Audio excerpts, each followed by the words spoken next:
বুড়ো, তোমাকে আজ ভিক্ষে করতে যেতে হবে না। তোমার ছেলে বড় স্কুলে চাকরি পেয়েছে, তাই বৌমা বাড়িতে বিরিয়ানি বানাচ্ছে। ছেলে বৌমা আমাদের বিরিয়ানি দেবে? কেন দেবে না?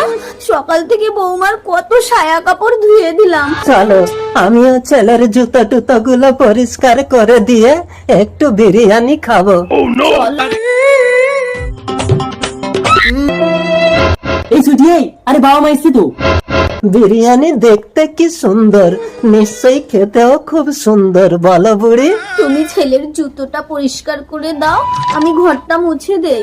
এই বুড়ো, তুমি ওই নোংরা গামছা দিয়ে দামি জুতোটাকে নোংরা করলে? যাও এখান থেকে। ছুটি, রাতের বাসি ভাতটা আছে, বাবা মাকে দিয়ে দাও। আরে বাসি ভাতটা দিয়ে দিলে কুকুরটা কি খাবে? আরে একদিন না খেলে কুকুর মরবে না, দিয়ে দাও তো। নাও গেল। একটু বিরিয়ানি দাও না বৌমা। বিরিয়ানি খেতে হবে না, যাও এখান থেকে। ছেলে আমার মস্ত মানুষ, মস্ত অফিসার।